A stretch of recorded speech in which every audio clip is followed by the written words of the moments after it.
We'd like to welcome you to the first night of PRTC TV's 2026 Meet the Candidates event for Jackson County. This is our third of 4 nights overall, as we were in Owsley County doing the same thing the last 2 nights.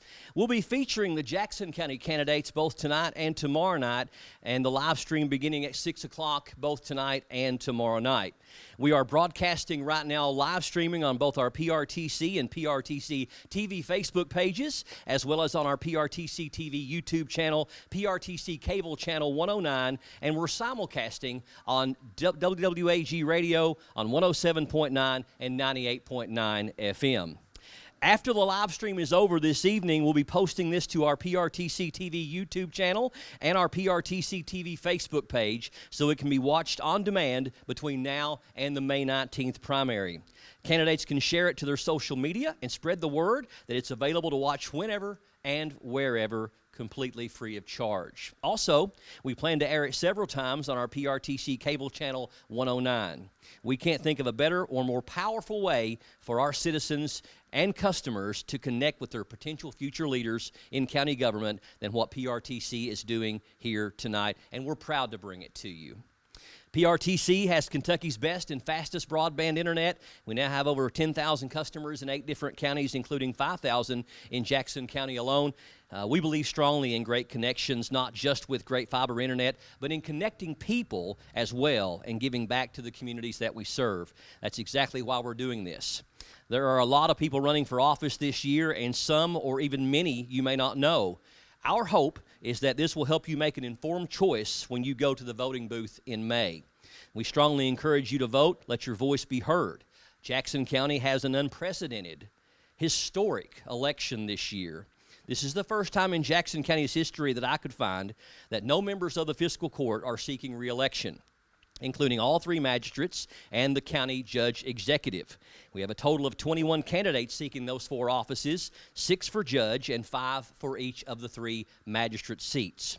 There are a total of 25 candidates running with opposition in the May primary, with 4 others running in 2 different constable districts, and that is 25 with opposition, with 7 offices completely unopposed, so it is really tilted in one direction. Now, tonight, we'll be introducing you to your candidates with opposition in the May primary for the offices of Jackson County Constable District 1, Magistrate District 1, and Jackson County Judge Executive, in that order.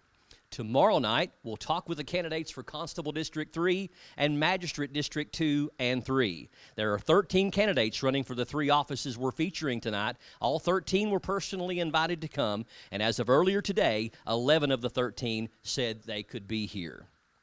Now, for this presentation, due to time constraints, we are only talking with those who have officially filed to run for office, are running in the May primary, and have opposition. To just do that list, we had to break it into 2 nights per county, or a total of 4 nights overall, or it would have been a 4, 5, or 6-hour event to do it all in one night. It should be noted that there are candidates that are seeking re-election this year that won't be featured here, and names you won't see on the ballot at the May 19th primary because they don't have a competitor to be their party's choice for the general election in November. Now, those include the following incumbents: Constable District 2, Steve Gill; County Attorney Ross Murray; Sheriff Daniel Issacs; Jailer Brian Gabbard; Clerk Duck Moore; Property Valuation Administrator Bobby Edwards; and Coroner Conley Tyree. Unless there is an independent candidate that files by the June 2nd deadline or becomes an official write-in candidate by the August 24th deadline, those incumbents will be awarded another term in office automatically. That will also be the case for the Republican candidates who win the May 19th primary, as there are no Democratic candidates filed to run in November for Jackson County political offices. PRTC will also be live streaming the election results for Jackson County on Tuesday, May 19th, as well as Owsley, Clay, Lee, and Laurel County. So we're going to finish what we've started, so to speak, and we are committed to giving you timely and accurate results for all 5 counties. We'll be set up on the second floor of the Jackson County Courthouse, but we are working with the 4 other county clerks, including Beverly Kraft from Clay County, Kim No from Lee County, Phyllis Cornett from Owsley County, and also Tony Brown from Laurel County. So we'll be giving you the election results quicker than anybody else can give them to you, because the moment they happen, we'll be giving those to you. Our county clerk here in Jackson County, Doug Moore, made me aware of some deadlines or some voting opportunities that we'd like to make you aware of before we get started. Absentee voting will begin next week, May the 6th, 7th, 8th, 11th, 12th, and 13th. Now, that is going to be Wednesday, Thursday, Friday of next week as of this broadcast here on April the 30th, and then the following Monday, Tuesday, and Wednesday, the 11th, 12th, and 13th. Now, that is for absentee voting, that you're providing an excuse and signing a form that you will be out of town and cannot vote at the Tuesday, May 19th primary date. Now, as also to note for the politicians, that beginning on May the 6th, which will be next Wednesday, you will not be able to campaign of any kind within 100 feet of the courthouse beginning on that date and all the way until the Tuesday, May 19th primary. Now, after the absentee voting, where you have to sign a form saying you're going to be out of town, after that ends on the 13th, then on May the 14th, that's a Thursday, the 14th, 15th, and 16th, that's the weekend before the May primary, from 8 to 4, all 3 of those days, Thursday, Friday, and Saturday, that is early voting. And that is no excuse needed whatsoever. Just bring your ID. That will be on the second floor of the courthouse. There'll be 2 voting machines set up for you to vote 8 to 4 that Thursday, Friday, and Saturday, early voting. No excuse necessary. On the early voting absentee-wise, the other 6 dates we mentioned, that will be at the county clerk's office on that first floor. Now, the format for PRTC's Meet the Candidates events will be as follows. Each candidate will be called to the PRTC podium in the order that they appear on the May primary ballot. We'll do Constable District 1, Magistrate District 1, and then County Judge Executive in that order. The only fair way we could determine on how to call them to the podium is the way they will appear on the ballot. Each candidate will be given up to 2 minutes to do a personal introduction, telling us more about who they are, where they're from, the things they've done, and just anything personal they'd like for people to know, personal or professional. Then they'll be given up to 6 minutes to answer up to 6 questions, which they have had in their possession to review at least over the past week. These are broad-scoped questions that they are encouraged to make more specific in accordance with their views, their plan, and the office that they are running for. Candidates are allowed to bring their notes or answers to this event with them. Now, the goal for the candidates isn't to answer all 6 questions as quickly as possible, but to take the 6 minutes allotted to answer the questions thoroughly and connect with their potential voters. We will be using a timer, stopping the timer when I'm asking each question so they get the full 6 minutes, and candidates will be allowed up to 10 seconds to complete their final sentence or thought if the timer does go off. We ask everybody to be quiet and respectful while each candidate speaks. If you must leave for any reason, feel free to do so. We understand things come up. PRTC wants this to be as fair and balanced as possible for all candidates. Also, when they start their question round, I will be asking each candidate to pick a random number between 1 and 6. That will determine the order of the questions that I ask. We're not going to go questions 1, 2, 3, 4, 5, and 6 as I sent them to them. We're going to mix them up. And the reason we're doing that is because all candidates won't get through all 6 questions, and we want the viewers to be able to hear answers to different questions from candidates that are running for the same office. Before we get started, a little bit of Jackson County history. I always ask myself the things that I would want to know about the county before we get into it. Jackson County was founded just before the Civil War in 1858 from portions of Madison, Estill, Owsley, Clay, Laurel, and Rockcastle counties, all the counties that touch us. It was named for our 7th president, Andrew Old Hickory Jackson. The state legislature decreed Jackson County and the county seat of McKee officially on April 15th of 1858. McKee was named after Judge George R. McKee. Before the area was called McKee, it was referred to as Yellow Dog. 1/4 of Jackson County is within the Daniel Boone National Forest. That's a total of a whopping 56,000 acres. The first county election was held on May 1st of 1858. Those elected included Jackson County's first county judge, Isaac Faubus. F-A-U-B-U-S, or Faubus. County and Circuit Court Clerk Thomas Engel, Sheriff Alfred Wilson, Coroner Hiram Bundnen, B-U-N-D-N-E-N, Jailer John Anglin, and Surveyor Philip Markham. 3 constables were also elected: A.C. Lanehart, John Robertson, and Humphrey Fowler, and 5 justices: C.D. Gooch, John Reese, E.W. Clark, James Lanehart, Lewis Davis, and John Lakes. The first courthouse in Jackson County was a temporary one constructed out of logs. It was built sometime in the 1860s, and was used until 1872. It was located directly across from where the current courthouse is, on the opposite side of Highway 421. The second courthouse, a large frame building, was built in 1872 at the same location of the current courthouse and was used until a brick courthouse was built in 1924. That third courthouse was severely damaged by fire in 1949. I want to give credit to the book, A Portrait of Jackson County, Kentucky, from the Jackson County Development Association. If you haven't ever seen this book, try to get a copy of it somewhere. There is some talk about doing a second printing of it, but it is a wonderful book about the history of Jackson County. Population and voter data. The 2020 census showed 12,955 residents of Jackson County, but that number has grown slightly since then, and the estimated population is now around 13,300. The most population this county has ever had was recorded at the census of 1940, when we had over 16,000 people. The population in 2000 and 2010, the previous 2 censuses before 2020, was almost exactly where it is now. And except for the decade of the 1940s, the last 25-plus years is the most population Jackson County has had in its history. Jackson County ranks 82nd in population out of 120 counties in Kentucky. To give you an idea of the counties that surround Jackson County, how they rank, our north neighbor, Madison County, is 8th with 95,000. To the south, Laurel County ranks 15th with 63,000. To the east, Clay County ranks 59th with 20,000. Estill County ranks 78th with 14,000. Rockcastle County 69th with 16,000. Owsley County 119th, second smallest county in the state, 4,000. And Lee County ranks 111th with 7,000. Registered voters in Jackson County as of May 2025, 9,850. 8,207 Republicans, 1,047 Democrats, 596 combined from other parties. And as it is statewide, more female registered voters than males, 5,007 versus 4,796. So, without further ado, we are going to connect you with your candidates, and we're going to start with our candidates running for the office of Jackson County Constable District 1.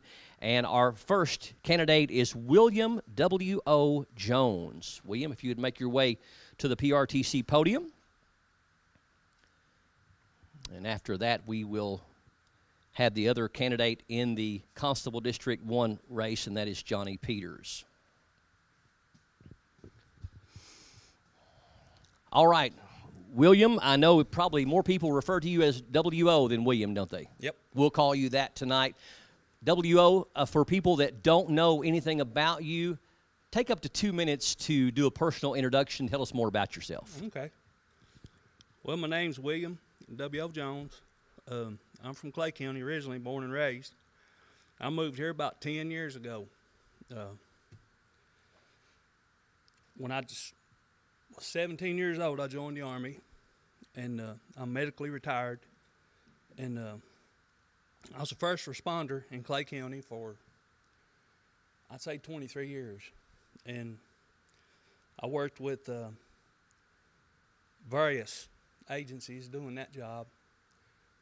Many certifications, AED, CPR, adults, children, hazmat certification, just a bunch of stuff. Landing the choppers, loading people on them, assisting the coroner and the sheriff, just doing stuff like that in emergency situations. And for a while, I worked in the coal mines. That wasn't no fun. No. Even flipped hamburgers. But that's about it.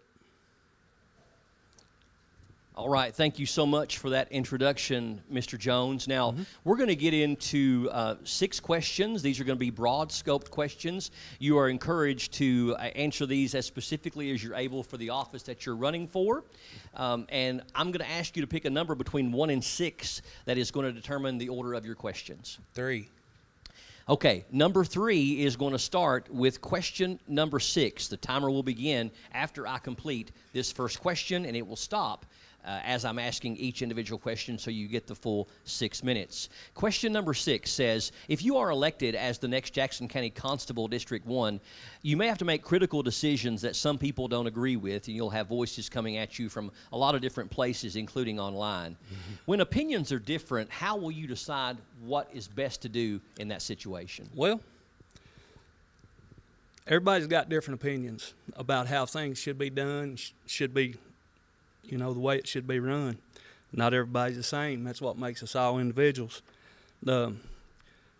Keeping a calm, cool head, and knowing that you could run into possibly anything. You know, that's what you got to be ready for. And if I get elected to this job, you know, that's one of the things that I'm going to be thinking about every time that tone gets out, or they call me, dispatch calls me or something. I'm going to be like, well, you know, this is what I could possibly run up on. You have to prepare yourself mentally. You know, it could be anything. But all right, thank you. We'll move on to our second question, and that's going to be question number 1. What do you think makes you uniquely or better qualified for this position more than other candidates? Well,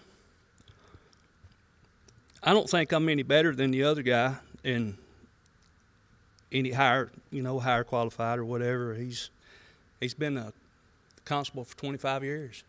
That's some big shoes to fill, and I respect the man a lot. Only thing I know is I'm just younger and maybe a little more able-bodied. I don't know, but I've got a lot of training, a lot of military training, first responder training. I've cut people out of cars. I've helped the coroner load them up. I've seen done a lot of stuff. Bagged kids up in burnt houses. It's rough, man. Qualifications, I don't know. Just doing whatever you think, you know, would be the best. Helping the first responders and the sheriff and just the people in the community. Mr. Jones, moving on to question number 3, and it is question number 3 as well. What changes do you hope to make for your area or your county if you are elected Jackson County Constable? Well, one of the things that I plan on doing, I don't know if it's any changes or not, I don't know, I live 2 minutes from the middle school and probably about 5 minutes from the high school. And if elected, the people see fit to elect me, then I'll probably be out there helping direct traffic down there coming off the hill to high school. That's one of the things I feel there should be a light there, in all honesty, you know, at least a caution light or something, because that's a 4-way intersection. A lot of the places they come around that curve, if you don't live in this county, I mean, it's pretty, you come through there, and we don't really think about it until it might be one of our own, you know, family members coming off that hill and get T-boned, or a bus gets T-boned or something like that. You don't ever know. All right, thank you. Moving on to your 4th question, and in this random order that you selected, random order 3, that is question number 5. What are some of the qualities that you believe make a good leader for Jackson County? That's a good one. I think that being motivated is one, and being dependable, and honesty and integrity, that is a lot. And being transparent, because a lot of people in this county don't know what's going on in this county. They're not kept in the loop, so to speak. And I think accountability is a big thing. People ought to be accountable for their actions. And I mean, like I said, the taxpayers in this county and the people, you know, they want to know where this grant money's coming from. They want to know how their taxes are being spent. They want to know how the grant money's being spent. They want to know. They just want to know. Getting out here, walking around, talking to people, that's one of the many things that they talk about. is transparency and accountability. It's just, it should be in the paper every week. It should be every month. They should be boom, boom, boom. The audits, they should line up perfect. I mean, I've heard about audits. I've heard about this. I've heard about that. It's just, you hear about everything when you're out there talking to people in this county. And if you're a leader in this county, I think you're responsible for the people in this county.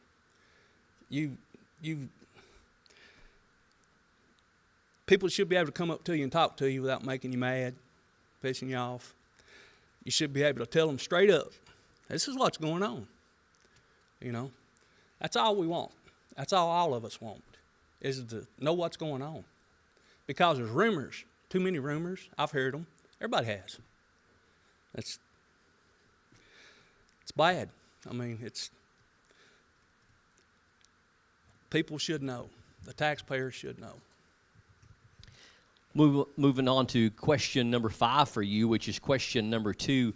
What made you choose to run for the office of Jackson County Constable District 1? Well, I've always wanted to help people. I'm highly trained. I've got a lot of certifications. And I really don't have to have a badge on my chest to help my friends and neighbors and family members or just anybody in my district or community. I'm there for them. I've actually wrote my phone number on the back of my cards when I'm handing them out to people. I said, whether I win, lose, or draw, whatever, just call me if you need me. I don't care if it's 2 o'clock in the morning. I'll get out of bed and come to you. A lot of times in this county, after 12 o'clock, there are no deputies on duty. After 2 o'clock, no state police. From 4 to 6, 7 o'clock, there is no law in Jackson County. What do you got? When the call dispatch looking for help, who you got? Your local constable. If you're lucky, they'll get out of bed and come to you. Some of them will, some of them won't. I've heard they have, and I've heard they're not. But there's one thing about it. I promise you one thing, people of Jackson County District 1, if you need me, I'll be there. I'll be there within 5 or 10 minutes. That's a promise. I will make a difference. This county needs to change. It needs to change bad. And sometimes the changes, I mean, it takes new blood. New blood that's willing, able-bodied to get out there and do it. I mean, it's a passion of mine just to help people. Like I said, I don't have to have a badge. I'll do it anyway. That's me. All right. Thank you to William W.O. Jones. He will be in the first position on the ballot for Constable District 1. Thank you for your time today, Mr. Jones. We have one more candidate that will be coming with us, and I believe he did make it. Okay. And that will be Johnny Peters. Johnny is also on the ballot for Constable District 1. He will be number 2 on the ballot. Johnny, thank you for joining us here on PRTC. We appreciate you for coming out. All right. So take up to 2 minutes for people that don't know you and tell the viewers more about who you are and just some personal data that you'd like to share. All right. My name is Johnny Peters. I'm running for Constable again. I've been Constable 20-something years. I live in Jackson County about all my life. I've had work in Lexington for years. I enjoy helping people. I got training. I'm well qualified. I've been Deputy Fire Chief for the Key Fire Department for 25 years. I've got all this training. I got a family way back, I think it's 5 or 6 generations back in law enforcement. I do everything that I say I'll do. My thing is, I like to do what I promised I'll do. So if you vote for me, I'll continue doing just what I've always done. Go when I can and help everybody I can. All right.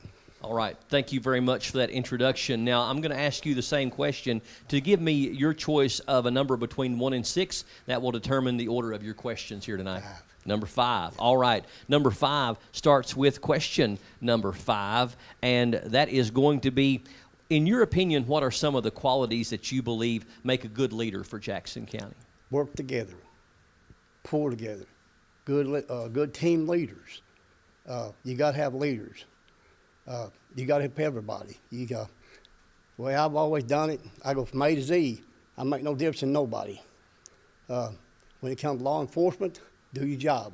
Be professional about it. And I've learned that the more you patrol, if you patrol over day, that's fine. We need more patrolling late at night. Check your business, check your schools, check people's homes, and especially old people. Look out for old people. That's the thing I like to do. All right. Thank you, Mr. Peters. We'll move on to your second question, and that is question number 4.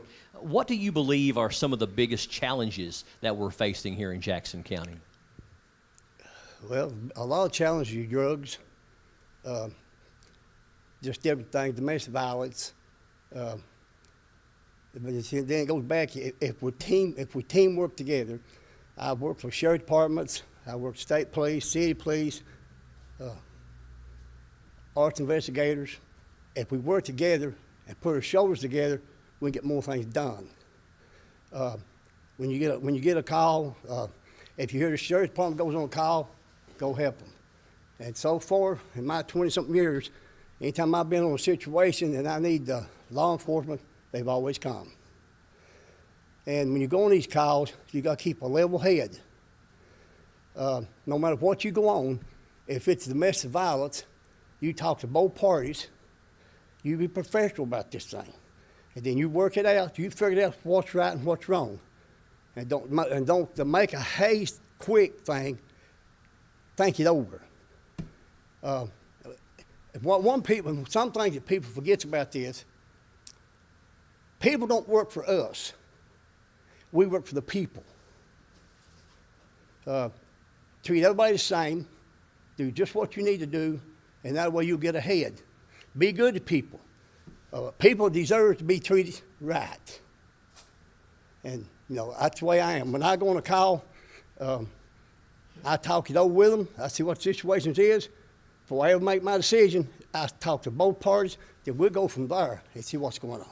But the main thing is keep a level head and keep cool. All right, thank you. We'll move on to your third question, and that is question number 2. Everybody has different reasons, but why did you choose to run for political office? The reason I choose, I like to help people. Like I said, my brother was chief of police, and my nephew was state trooper, and I want to get in to help people. And since I've been in this, I have helped people. Like I said, I've been a deputy fire chief for 25 years. I got all the training. I don't know how many 100 hours I've got in it. But if it's a house fire, if it's a wreck, if it's to go out and search for somebody, I want to look at that just like them was my family. If I go to a car wreck and somebody's trapped, I get them out just like this. It was my own. And I do my part the way I see that I've been trained to do. As for law enforcement, I've had a lot of training, I've had a lot of experience, and I think I'm well qualified to do this job. And if I'm elected again, I will continue doing my job. And I love to protect old people and children. That's my main thing right there. Your next question is question number 6. If you are elected as Jackson County Constable, there's going to be critical decisions, tough decisions that you'll have to make that some people will disagree with. And when you've got a lot of different voices hitting you from all different sides, internet and all over the place, how do you decide what the best choice is to make, and how do you make it? Well, the best choice you can make, like I said, keep cool, keep calm, and don't listen to everything. Listen to what's going on with the parties. If 2 men's into it, you separate them, you talk to him, and you see what's going on here. Then you make your decision what's going to go on here. And, a lot of times people they'll say this and that, but I'm going to go by the law, what the law book says. And if the law book says you can do it, then you can do it. And if the law book says you can't do it, then you can't do it. You need to be honest with this. You need to be straight up with people. I thought when I got in this, my brother told me, he said, if you want respect, he said, you show respect. And he said, you can gain respect. If you don't have no respect for you, people don't have none for you either. So I got respect for everybody, no matter who it is. I want to treat them fair, just like I want to be treated. Your next question is going to be question number 3. Any changes that you hope to make for your area or your county if you are elected? Well, if I'm elected, I'll continue to patrol. You may see me at 9 o'clock at the night out here trolling. Man Hill, the Constable, Steve Gills. You may see us out here at 4 o'clock in the morning. But my thing is, I want to take care of my district. If I take care of my district, that's good. But if any other law enforcement needs me, I'll go to them. But when we get there, and when a situation is took care of, I'll come back in my district. I don't believe run all over this county. You've got a district. If you take care of that district, take care of it. But if they need you, go to them. I've always done that. In my 20-something years, I've never been called on what I've not went. If it's 2 o'clock in the morning, I go. If I come to somebody's house 2 o'clock in the morning, they got a prowler complaint, I treat them just as good if there's somebody out there trying to shoot them or something. Show them respect. That's the way I am. And I always want to be treated good, and I always want to treat people good. Got just a few seconds real quickly. What do you think makes you uniquely or better qualified for this position more than other candidates? I'm not going to say that I'm no better than y'all. I'm not no better. I'm not. I've had training, and I've got experience in this for 20-something years, and I feel like that I got the know-how that I can do this stuff. And if I win, I will continue doing what I'm supposed to do. All right. Thank you to Mr. Johnny Peters for joining us here on PRTC. He will be on number 2 on the ballot for Constable District 1, and thank you to him and also William W.O. Jones for joining us for the Constable's race here at the May primary. Now we will move on to our candidates for Magistrate District 1. We have 3 of the 5 candidates that are able to join us here tonight, and we'll make welcome to the PRTC podium Rodney Chrisman. Rodney is going to be number 1 on the ballot at the May 19th primary. Rodney, welcome, and thank you for joining us here on PRTC TV. Good to be here, Brian. Rodney, for people that don't know you, or even people that do know you that you would like to remind or add to, maybe a 2-minute or less personal introduction, more about you and what you've done, and both personally and professionally. Well, hi, folks. I'm Rodney Chrisman, a candidate for District Number 1, a candidate for Magistrate District Number 1. I'm 69 years old. I've been married to Sherry Andrew Chrisman for 47 years. We have 2 children and 4 grandchildren. Sherry, she's my best friend and my biggest supporter. Sherry and I both were born and raised in Jackson County and have had the opportunity to spend our entire working careers here. Jackson County has been good to me. I'm a Christian, and my commitment to family and community is based on my faith in Jesus Christ. I have a strong work ethic, and I believe that you can always do more. In my opinion, Jackson County is at a critical stage in our history. However, we have the opportunity for a new beginning. Although we may have some challenges facing us, we don't have to start off on the wrong foot.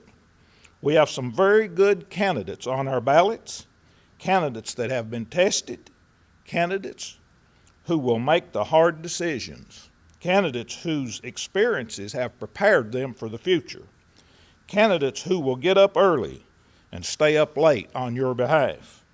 I present myself as one of those candidates.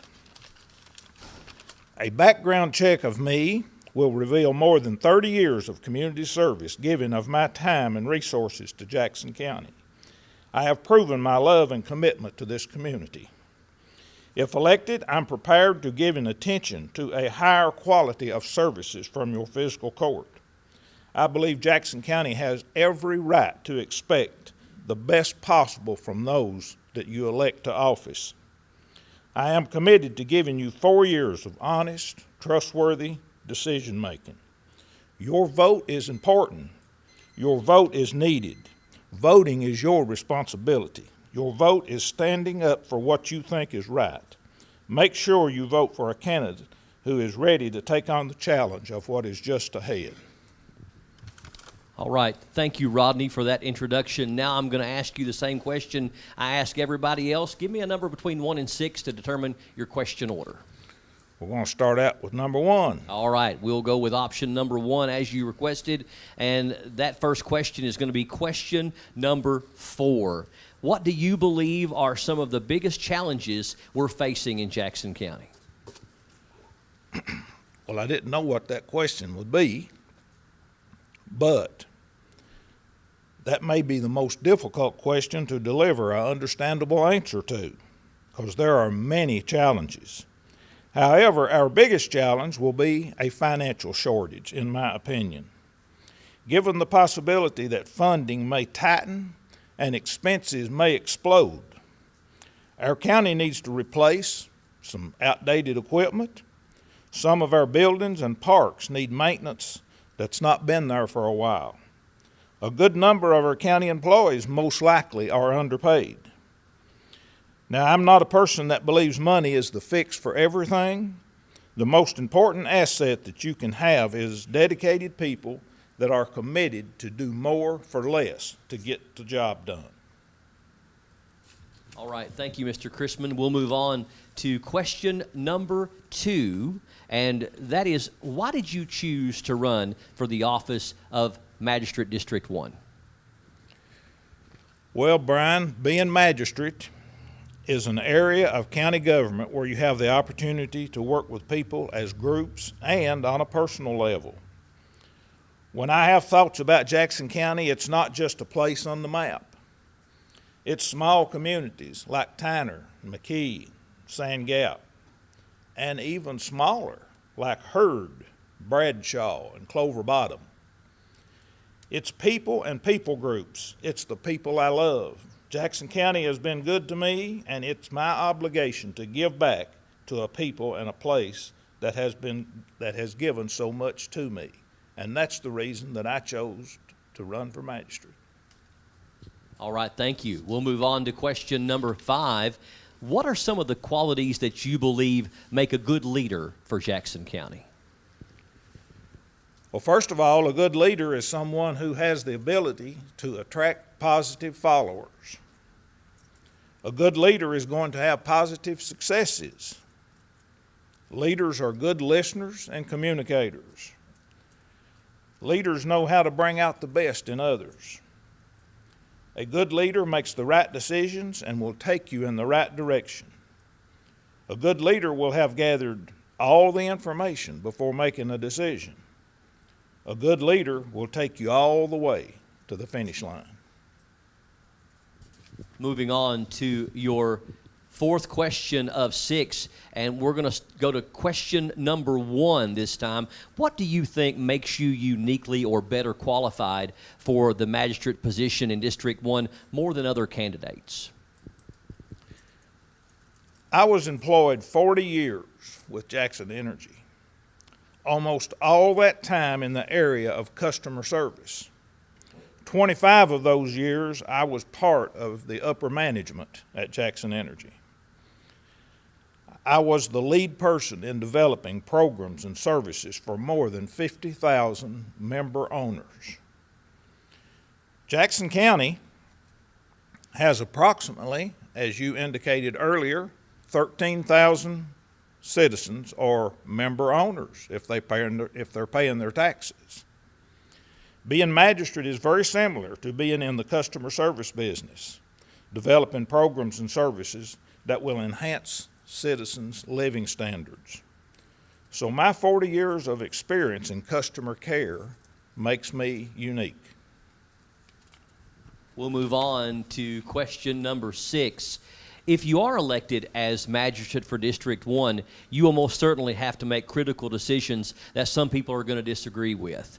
And you'll have voices coming at you from all different directions, including the brutal internet.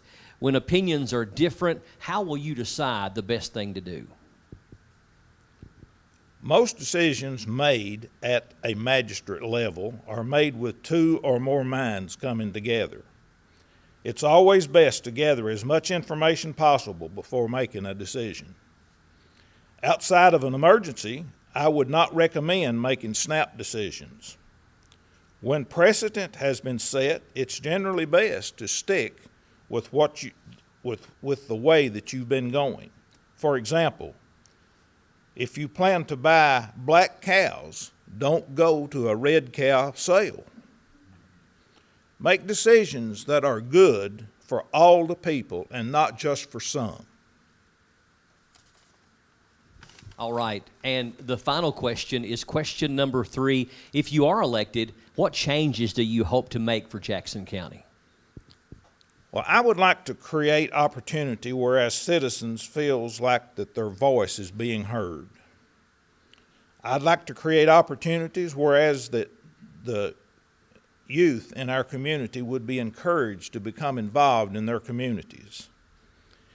It's not as much about change as it is about thinking outside the box and getting new ideas on the table and getting away from doing things in the same way that has landed us where we possibly are. All right, you've still got just a little bit of time, and is there anything else while you have the attention of so many people that are potential voters, anything else you'd like to say on your behalf ahead of the May 19th primary? Brian, there is one thing it's kind of been on my mind, and that is our present fiscal court. Those fellows have been in office for I don't know, anywhere from 12 to maybe 20 years. I don't know all of those. They have served their time. They have served Jackson County well. I think it would be appropriate to thank those guys for their service, and that as we move forward, we use what they have put in place and add our own techniques to make Jackson County a better place for all of us. All right, he will be number 1 on the ballot for Magistrate District 1. Thank you to Rodney Chrisman for your time this evening here on PRTC. Now, in Magistrate District 1, the incumbent that is not seeking re-election is Danny Todd, and I went back as far as 2010, and Danny, I believe, is completing his 4th term as District 1 Magistrate, and before that it was Leon Bingham. So we are looking toward a future for Magistrate District 1, and we will have a new person in that office. And we have our second candidate at the PRTC podium. He will be number 2 on the ballot at the May primary. PRTC would like to welcome Obie Atkins. Welcome, Obie. Thank you for joining us. Good to be here. Thank you guys for putting this on. My name's Obie Atkins. I'm seeking District 1 Magistrate, Justice of the Peace. And that's, hope everybody, I can explain enough about my life in 2 minutes. That's kind of a short amount of time to tell your whole life history, but I'll do the best I can. For starters, I am a Christian. The most important thing to me, number 1, is God. My Christian faith. Second most, my family. Third most, me and my job. I try to put my heart and soul into what I do as honest and with as much integrity as I can. I started out pretty young, left town, worked out of state for a few years, with communications, learned a skill that has served me pretty well. I've been able to have employment here in the county for a lot of years. I worked in manufacturing for about 16 years. Wound up being the master electrician there in that factory for about the last 6-8 years that I was there. Then about 7 years ago, during COVID, I started up my own company, my electric company. It's a small company. I have very few employees, but we have been blessed by God to be able to keep the company going. I do know quite a bit about running my own business and trying to, keep it going. So I think I have the ability to be able to communicate with people pretty well. I hope I, serve you guys well. I'm honored to ask for the position of magistrate here.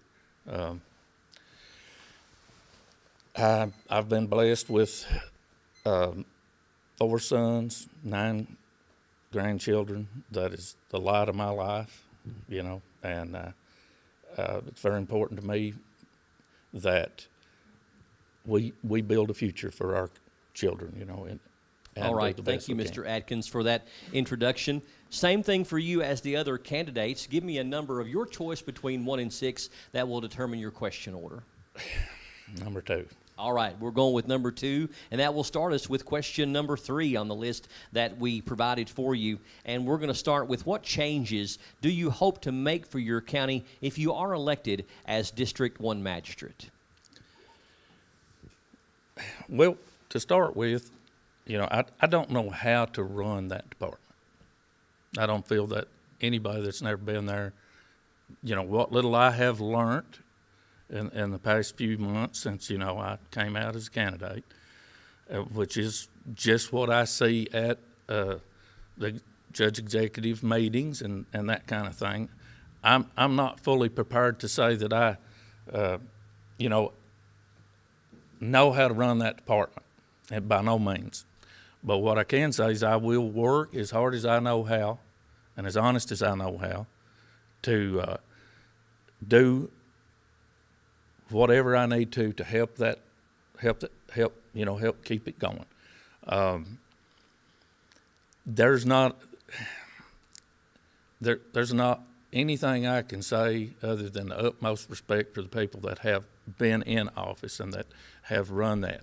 If they, we see a lot of stuff on Facebook where, you hear quite a bit of negativity. I'd like to try to bring positive issues on the table. Let's look at what good things happen rather than try to dwell on some of the mistakes that's been made. I'm going to make mistakes. I promise you. I'll get out there and I'll do the best I can, but I'll probably make mistakes. And when I do, I will correct them if at all possible. Call me out on it if you need to. But I can't promise to change a whole lot of things because right now I don't know how that department operates. I don't know how I could honestly tell you I could change anything other than, like I said, I'll do the best job I can if you choose to vote me in for magistrate. Move on to the second question. That's question number 6. And this could apply to any area. If you are elected, there's going to be times you're going to have to make critical decisions, hard decisions, that some people are going to disagree with you about. And you'll have voices coming at you from all over the place. And you mentioned the internet, how negative it can be. When opinions are different and you have to pick what's best for your district and for your county, how will you decide that? Well, like I said, I've been kind of blessed with the gift of gab just a little bit, and I'm pretty good at communicating with people. I think I can look at a situation that may be going south and try to get it in the right direction with anybody in any department. I've been able to do that most of my life. Most of my job has been talking to the public, dealing with people with problems. I can see, no reason why I couldn't be able to sit down and discuss issues with anybody and come to a resolve with that problem. I've had to do that a whole lot in my own business, so if I can't come up with any reason why any of us. There's actually no I in team. Absolutely. If we work together and the general public sees that and the people out here sees that, they're going to be pretty reluctant to criticize us to start with. If they see us not getting along, or if they hear a lot of negativity about what's going on down here, and there's a lot of iffy questions that may be brought up that are actually people talking out of school sometimes that don't know what's going on, there can be conflict. But I think I can do a pretty good job of working with people and solving those issues. And if tough decisions need to be made, I'll make them. But, you know, as far as me thinking that, you know, I'm going to be able to come in here and make everybody happy, I'm not. There's going to be disgruntled people no matter what walk of life you work in. I see it in my business. I see it on TV. I hear about it on Facebook. But I'll do my best to be able to communicate. And I think I can communicate with people and make those decisions. And we'll move on to your third question, and you've touched on it, but I want you to kind of expand on it. Question number one. What do you think makes you uniquely or better qualified for a position of Magistrate District 1 more than other candidates? Well, personally, I feel like that's kind of a loaded question where we could say something that would, you know, degrade someone else, and that's not me. That's never going to happen for me. Like I said, I've done quite a bit of construction work in my life. These guys, we have such a good group of people that's running here. One of the things, I hope I don't get off track, but one of the things that I didn't expect when I signed up for this office is that I'd be running against some of the best friends I have and wonderful people, okay? And then let's go back to the question at hand there. If I didn't get sidetracked a little bit here, I have worked several years in the electrical business, and one thing I found out that if you're honest with people and you let them know that you're there to work and help them, that's you just about got the battle won right off the bat, so and like I said, I feel like I've been blessed with being able to communicate with people pretty well, and I'll do everything that I can to do the job correctly. And like I said, I'll go back over it again a little bit. Neither I nor any candidate that's out there, I think, would tell you that they know how to run that department. There's been some ridicule about it. There's been some controversy about it, that this has been done wrong, money's been misspent. I've not seen any proof of that myself whatsoever. But one of the things I'd like to do too, and maybe off topic just a little bit, and I appreciate you guys being here and doing this, but I would like to see maybe a quorum once a month where we do a praise report, so to speak, on what has happened good in our county. We got a lot of things are good here. We don't, and it's not all bad. We have some new people moving into Kentucky. They're coming in spending money. They're coming in and helping the economy. I think that's important to me. All right, listen, we are out of time for this particular segment.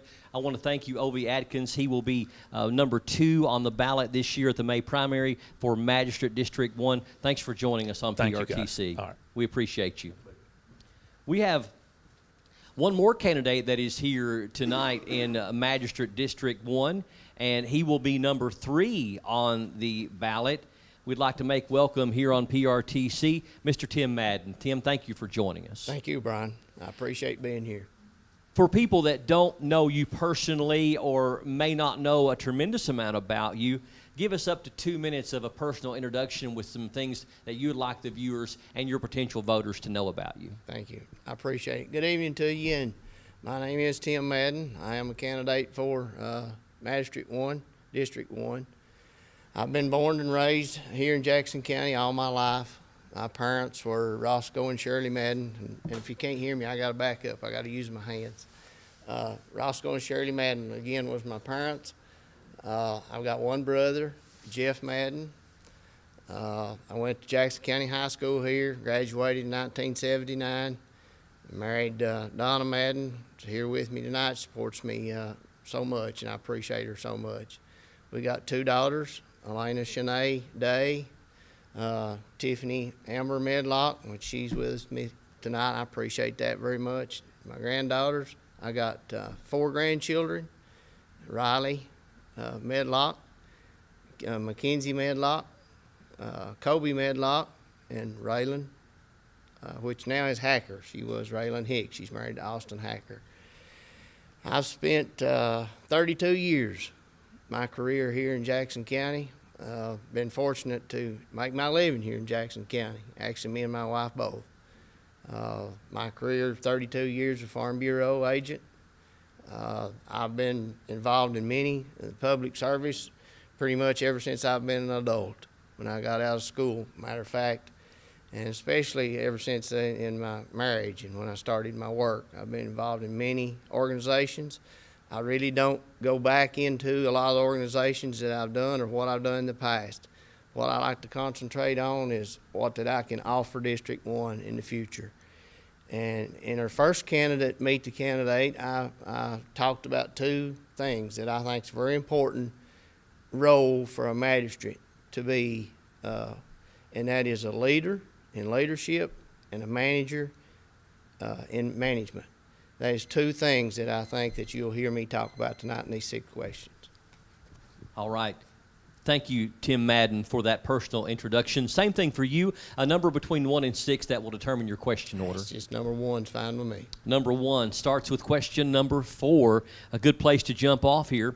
What do you believe are the biggest challenges that we're facing in Jackson County? Common sense tells me, by listening and by being out in the public and even talking to some of our officials, common sense tells me we're going to have a funding problem. Probably a funding problem is going to be our number 1 challenge. And when I talk about a funding problem, that's when I'm going to bring in management.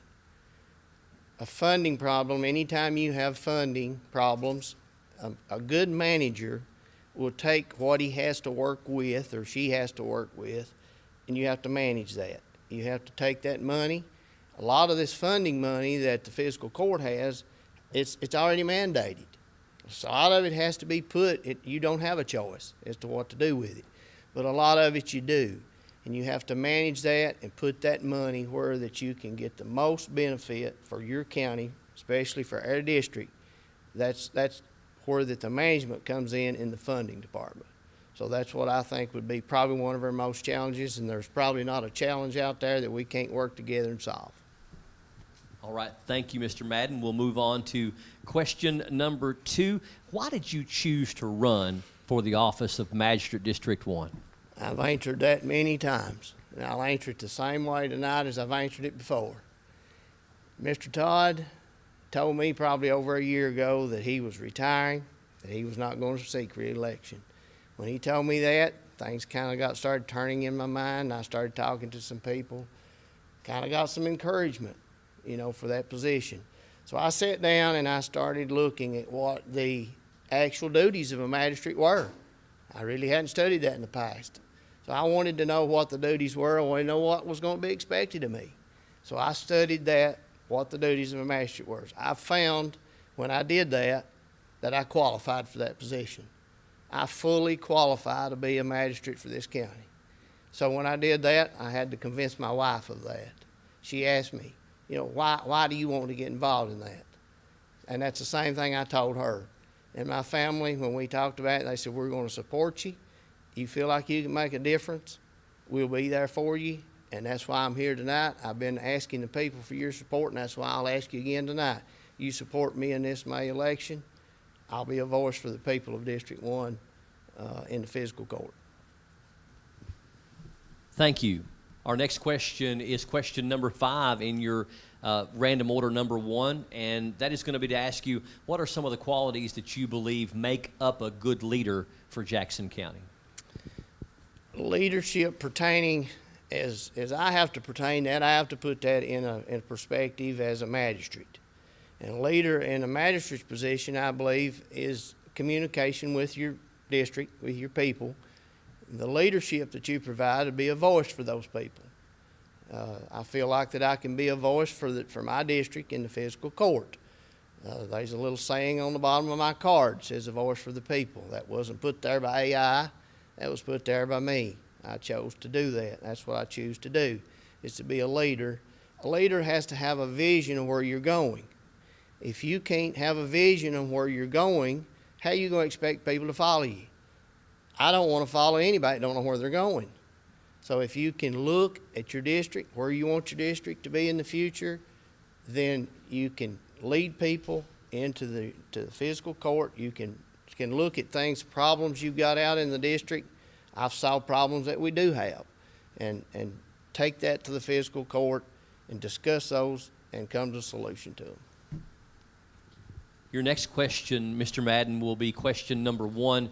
What do you think makes you uniquely or maybe better qualified for Magistrate District 1 more than the other candidates? And I've heard this said before, and I'm going to say it again. I don't like the impression of being better than someone else. I don't want you to feel like that I'm better. We've got some of the best candidates. I've heard that said before, and we do. You've got a good group of candidates that you folks out there can elect. So, but we all have different characteristics and qualifications. I feel like that I can be a leader for our district. I feel like I can communicate with the fiscal court. I feel like I can be a manager as for the fiscal court. I can look at a budget. I know how to look at a budget, to fix a budget, to help prepare a budget. I know how to look at a financial report. I personally love financial reports. It keeps you on track as to what you're doing, where your money's going, how you're being spent.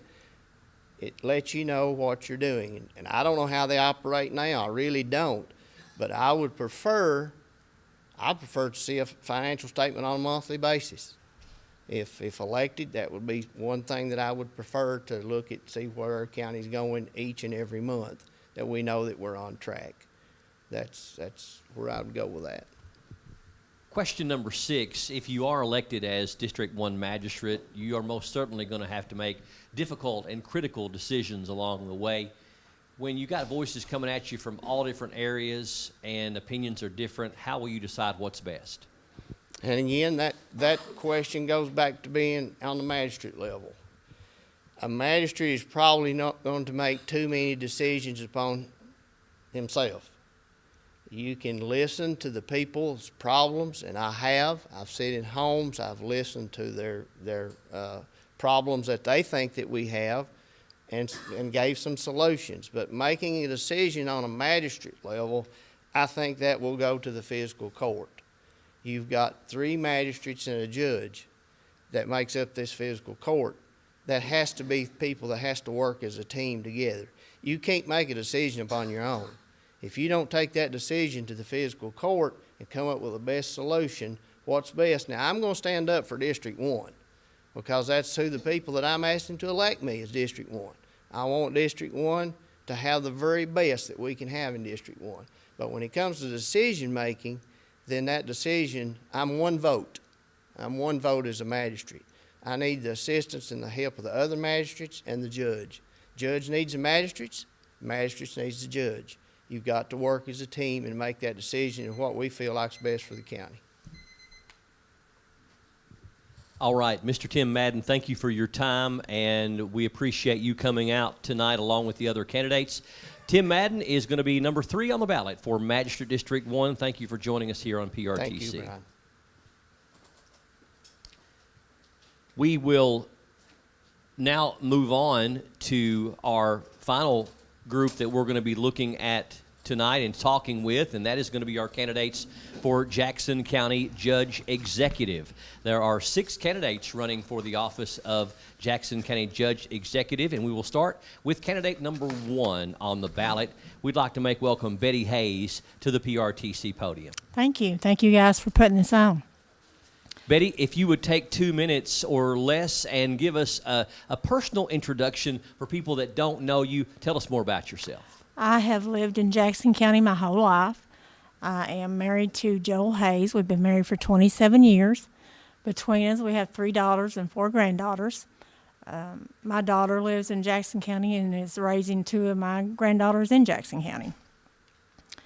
I have graduated from Jackson County High School in 1981, from Eastern Kentucky University in 2013. I've had a varied background as far as work. I've worked in factories, I've worked in retail, restaurants, call centers. I've not worked at all. I've struggled to find jobs. I've been broke and I've had little money. I've never been wealthy, but I've walked in a lot of people's shoes that I think right now Jackson County's seeing. And then I'll just go into a little bit of my background as far as my job history. I had a dairy farm. I owned and operated the dairy farm for 8 years. I was a tobacco farmer, which was a hard job. From there, I went to Eastern Kentucky University. While there, I held a job at Crab Library as a second shift supervisor. I worked in the IT department as the supervisor over the labs. I was supervising student workers. I worked in student housing. I interviewed, hired, fired, and supervised the student workers on that. And then finally, I landed in the Training Resource Center in the budget office. And that is where that I got all my budgeting experience. I helped the director with the budget. It was a multi-million-dollar budget. We had different funding streams coming in. We had to make sure that those funding streams stayed separate. I reconciled the books every month, made sure that the bills were paid correctly out of the right funds, approved timesheets. From there, after I got tired of driving, I mean, it was to Richmond. It was a big drive. Oh, okay. We will hopefully be able to allow you to touch a little bit more on some of that experience as we get into the question round. Now, we're going to have 6 questions as we have for the other candidates. You'll have up to 6 minutes to answer as many of those as you can. I would like for you to pick a number between 1 and 6 to determine your question order. 4. In order number 4 begins with question number 2, and this is another great place to start, as many of these questions are. Tell us why you chose to run for the office of Jackson County Judge Executive. I've thought about this for several years. I've watched Jackson County move backwards instead of forward. I tell stories that my granddaughters don't believe about things that we used to have in Jackson County and we don't have anymore. And it just, it breaks my heart to see that there's no opportunities for people, that people are struggling at the very basic level of paying their utility bills, finding employment. We have nowhere to shop. We have no entertainment. And I just feel like that with my history, working, my economic history, economic development's where I worked at too with Teleworks. I know how to bring jobs and support small businesses. I know how to pass budgets and audits. We always passed our audits at Eastern Kentucky University. I want my children, my grandchildren to stay here, but if they decide to leave, I want them to be able to say, I am proud to come from Jackson County, Kentucky. All right. Thank you, Ms. Hayes. We'll move on to question number 5. What are some of the qualities that you believe make up a good leader for Jackson County? I think good qualities would be honesty, intelligence, empathy toward others, budget and economic development experience, workforce and business connection. I think you need to listen to the people and put the people first. We do work for them. It's not our dime, so we need to respect them and work for them and put the best foot forward. Your third question is question number 4. In your opinion, what are some of the biggest challenges that we're facing in Jackson County? Our budget accountability is, like the other people said, I'm not going to know how much money's in there. I don't know if we have any money in there. We should not be failing audits. It's embarrassing. I also think that right now we are looking at a lack of trust and leadership in our community. And anybody that's been on Facebook or social media would see that. I mean, I think we're a community divided right now, and I think that's because that they don't know what's going on. They don't have opportunities to find employment. They don't understand where their money's being spent. They don't know why people are not listening to them. And I think that's some of our biggest challenges. If you are elected as the next Jackson County Judge Executive, what are some changes you hope to make for Jackson County? I hope to bring jobs to Jackson County. I did that with my previous job, Teleworks USA. I was lucky to work there for almost 10 years. While there, I connected with large companies all across the United States. We brought almost 800 jobs, remote job opportunities into the county.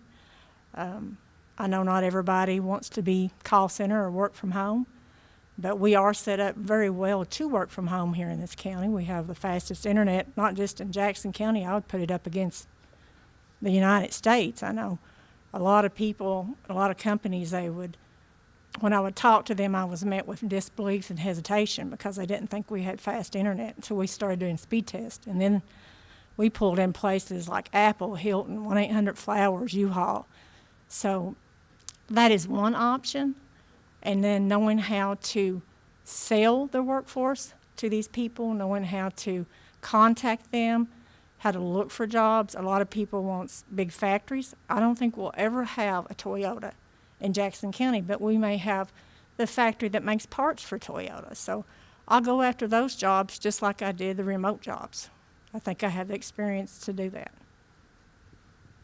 Your next question is question number 6, and certainly in the position, if you are elected as Jackson County Judge Executive, going to be a lot of tough decisions, a lot of critical decisions, going to face scrutiny, going to have people disagreeing with the choices that you make.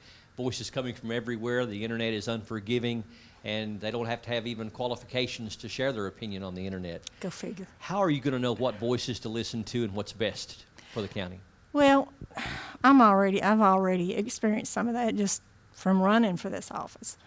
I feel like people need to be respectful of each other.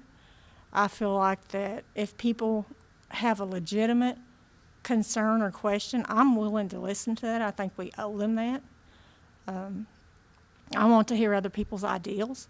I want to know what they're worried about, what they're concerned about. I don't want people blasting me on the internet saying, oh, the budget, somebody stole this or somebody stole that. So I'm going to be transparent. I'm going to have meetings of the evening that people can come to, not during the day. I want them to be able to see what's going on. I don't get too riled really over disagreements. I'll take it to my fiscal court team. We'll listen to what the person's saying, what they're needing, what they're thinking. Maybe it's a great idea that would do something wonderful, or maybe it's something we can't do. But it needs to be something that would help the community as a whole. So I can't just take one person and say, oh, yeah, we're going to put you up an ice cream stand. It's got to be something that will help the whole town, the whole community. Your final question we'll have for you is question number 1. What do you believe makes you uniquely or better qualified for the position of Jackson County Judge Executive more than the other candidates? I have strong leadership and supervisory experience. I've supervised large numbers of people. I have a proven job creation experience from Teleworks. I have connections and have worked with statewide workforce connections all across the state. I have a strong background in budgeting, funding. I've written grants. We opened all of our Teleworks hubs with grants. I helped on all those. And I have a real-life understanding for our community and what they need, what they're looking for as far as leaders. Still got a little under a minute while you have the attention of your potential voters here in Jackson County on such a large scale. Any final thoughts or words before the May primary? I think you've got some serious thinking to do. And you need to look at this not like am I going to vote for my friend? Am I going to vote for who I go to church with? Some name I recognize? You need to look at those qualifications of each candidate. And those qualifications need to line up with what we need in office to help our community move forward. Outstanding. Thank you, Betty Hayes, for your time. Thank she you. will be number 1 on the ballot for Jackson County Judge Executive at the May 19th primary. Betty Hayes. We'll move on to number 2 on the ballot for Jackson County Judge Executive, and we would like to make welcome to the PRTC podium Mr. Paul Rose. Paul, thank you for joining us here on PRTC. Thanks, Brian. I really struggle with introducing myself to a group of people where I know everybody in the room, but I'm going to give it a shot. First thing, let me start by thanking PRTC for the opportunity. You start campaigning, you'll soon realize that you're not going to see everybody, no matter how hard you try. I actually have tried to clock myself, and I think on a good day I've been averaging about a mile an hour going down the road trying to talk to people. So it goes like that. I want to mention something else before I get gone on PRTC here. I glanced at my mail on the way over here. Keith Gabbard has 50 years of service for Jackson County. And I stand here pretty humbled by that. You know, I'd like to think I'd put a few years in for the county, but Keith has done some amazing stuff. I think the single biggest thing that's been done in the county in my time is probably the broadband. More positive news than that at a national level than anything I can think of. One more thing. I've tried to get out and go to various candidate forums in several counties. Let me brag on these candidates here tonight. It really reflects well on Jackson County. I can't say it enough. I'm kind of honored just to be running with them. And for those of y'all that don't know me, here's the short version. I'm a born and bred Jackson Countyan, son of Virgil Rose from Chestnut Flats and Wanda Cunningham from Morse Creek. Went to school at Anvil. I was the last valedictorian out of the school. Was lucky enough to slip out of Sand Gap with a real pretty girl, Loretta Golden. We've been married for 36 years now. I went to the dogs, and she's still beautiful, you know, so there you go. And I've got two great kids. One of them's about to graduate with an advanced degree in mechanical engineering, and my daughter runs tag-along tours here in the county. So. All right. Thank you for that introduction, Paul. And just like the other candidates, I would like for you to give me a number between 1 and 6, and that will determine your question order. 6. Number 6 starts with question number 1. Right out of the gate, what do you believe makes you uniquely or better qualified for the position of Jackson County Judge Executive more than the other candidates? Well, let me echo most of the people that's been up here. I don't know that I'd be any better. I think all of us are going to bring a varied skill set to the table. And for me, I feel like one of the main things is I ran a state office for 29 years. And we've had a lot of things go on in Jackson County in the last 3 decades, and not all of them were positive. And we kept our budgets in line. We got our bills out on time. We stood in front of people and let the fire fly. I think it shows qualities that would be really helpful in leading the county. And I know people throughout the state from my time in office in various departments. I know people in the Department of Local Government that I have contacts at the Frankfurt level that I'm hopeful I could exploit for the good of the county. And I'm certainly going to be bothering them if I'm fortunate enough to get in office. Thank you, Mr. Rose. We'll move on to question number 3. If you are elected as the next Jackson County Judge Executive, what changes do you hope to make for your county? Well, standing here today, I've probably got more questions than I do answers. You know, I've got some things I can think of right off the top. Probably number 1, day 1, we got to find a resolution to this trash collection problem. Wherever I get out and campaign, it's one of the first things I hear. So we're either going to have to fix that or do away with it. I don't really see much of a gray area there. And I realize we've got some outdated equipment, but we're going to have to do what we can with what we've got. And I've been going around in the region and trying to look at how these other counties do it. And I'd like to load my magistrates up and let's go look at a few places and see if we can get some better ideas on that. And I've heard recently that several people are not getting serviced because the system has shown that they have not paid when in fact they have. So, you know, we should have fixed that yesterday. If that's going on, we got to sit down and get that stuff lined out. This is just me for anybody that knows me. I think the first week I'm down there, I'd like to call the state auditor and let them come down and give me a little pre-audit and tell me what I need to do that when the real audit rolls around, we'll run a clean one. And it'll be posted. It'll be available online.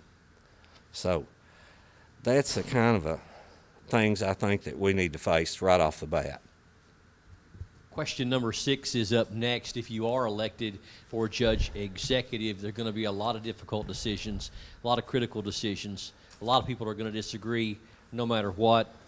You're going to have voices coming at you from all over the place, including on the internet, social media, and otherwise. When opinions are different, how will you decide what's best for Jackson County? Well, I think the simplest way to go at it and the best way is to be guided by whatever would benefit the most people. I'm not running in support of a group or a family or anything like that. I'm running for everybody. So I think anything that we face, it's whatever we can do for the greater good as opposed to anything else. What do you believe are some of the biggest challenges that we're facing here in Jackson County? Well, it's already been touched on, and it's always the case in these little counties where we've got a significant percentage of dental bone. There's never enough funding. There's just not. It's an ongoing problem. And, you know, in better times, I've often thought, and I can't even begin to think of a fix for that. Maybe at the state level they might be able to change the funding formula a little bit, but it's a real issue. And you know, right now we're all paying what? $2 more a gallon on gas than we were a few months ago. So I'm sure that next year the price of asphalt will be astronomical, and it's really going to be an issue. Thank you, Paul Rose. Your next question, in your opinion, what are some of the qualities that you believe make up a good leader for Jackson County? I'd say integrity, the first thing, and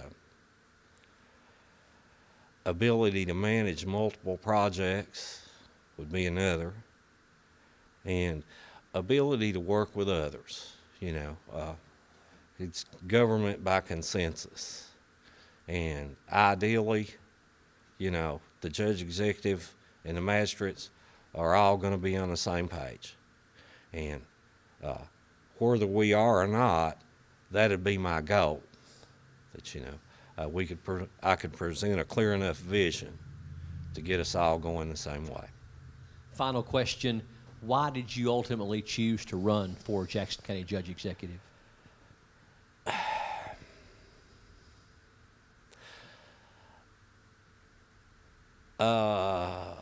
Long answer short, when I got out of school, Jackson County was on 60 Minutes. And I went to college, and I'd have to go to academic competitions and stuff like that. They'd say, Jackson County, Kentucky, that's where. So it seems like throughout my life that we've been on we've made national news for negative things. That's always burned me up. And I would really want to see Jackson County portrayed as positively as can be. And I would work in any way possible to do that. Outstanding. All right. Thank you so much for your time today, Paul, as we had right down to the wire the final seconds, and we appreciate you for joining us. He will be candidate number 2 on the May 19th primary ballot for Jackson County Judge Executive Paul Rose. Looking back at some of the previous judge executives, that these candidates here tonight will potentially be becoming the next one. Of course, Shane Gabbard has served 3 terms. We also had previous judge executives like William O. Smith and Tommy Sloan here in Jackson County. Let's make welcome our next candidate for Jackson County Judge Executive here for 2026. Number 3 on the ballot is Jason Sloan. Jason, thank you for joining us here on PRTC. Thank you. Want to give you an opportunity up to 2 minutes to inform the people about who you are, what you've done, and just any type of information you feel like people need to know to make an informed choice. Well, my name is Jason Sloan, and I'm running for the position of Jackson County Judge Executive. I'm the youngest son of Tommy and Elma Sloan of McKee. I am a proud, lifelong resident of Jackson County. I am a veteran of the Kentucky National Guard, where I served 6 years as a combat engineer. I've spent my entire adult life in public service. I worked for the Berea Police Department for approximately 20 years. I've worked for 2 different drug task forces, an undercover narcotics officer. I've been a supervisor and an investigator. I have worked for the Commonwealth of Kentucky as an investigator, where I retired in December of 2022. I started working for the Jackson County Sheriff's Department in April of 2023 as a school resource officer, where I am currently employed. I've had many supervisory training opportunities as well as executive level leadership training. I have extensive experience in supervision. I have experience with budgeting and with problem solving. I believe that my experiences and professional training give me the ability and the confidence to lead Jackson County toward a more successful and prosperous future. All right. Thank you, Jason Sloan. Now, give me a number between 1 and 6, and we'll kick off the 6 minutes of questions. 2.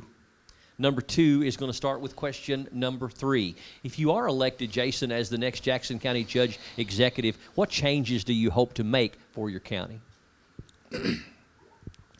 I will work with our magistrates to bring strong leadership and accountability and efficiency to the county government. My priorities will include improving infrastructure and maintaining our county roads, supporting job growth and economic development, ensuring taxpayers' dollars are used responsibly, increasing transparency so people will know that their government is doing, and increasing our tourism and showcasing our natural beauty and local culture. From my background, I know how to identify problems, investigate solutions, and follow through, and that's exactly what I plan to do. All right. Thank you, Jason. We'll move on to question number 6. And certainly, as the office of Jackson County Judge Executive brings with it critical, difficult decisions that are going to have differing opinions all over the board, voices coming at you from all over the place, including online. When opinions are different, you have to make that tough choice. How will you decide what's best? Well, in law enforcement, which was where my career was, you don't have the luxury of avoiding tough decisions. You face them every day. I've learned to gather the facts, listen to all sides, and make the best decisions based on what is right, and that's not always easy. I will bring the same approach to this office. I will be transparent, I will explain my decisions, and I will stand by them, because I am a man of integrity, and that's what leadership requires. Your next question, Mr. Sloan, what do you believe makes you uniquely or better qualified for the position of Jackson County Judge Executive more than the other candidates? Well, a good leader is someone who leads with integrity, makes decisions based on facts, and isn't afraid to be held accountable. In my career, I've had to lead teams. I've made difficult calls, and I've stood behind those decisions. Leadership also means treating people with respect, listening to their concerns, and always putting the community first. Why did you choose to run for the office of Jackson County Judge Executive?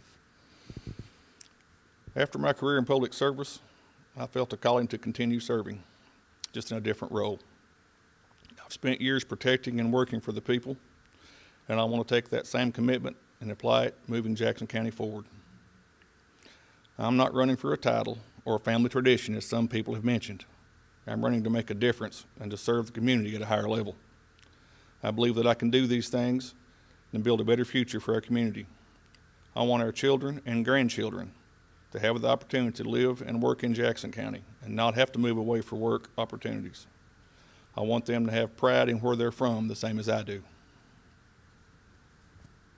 Your next question, every county has a unique set of challenges that they face, and a lot of times small counties have a long list of those.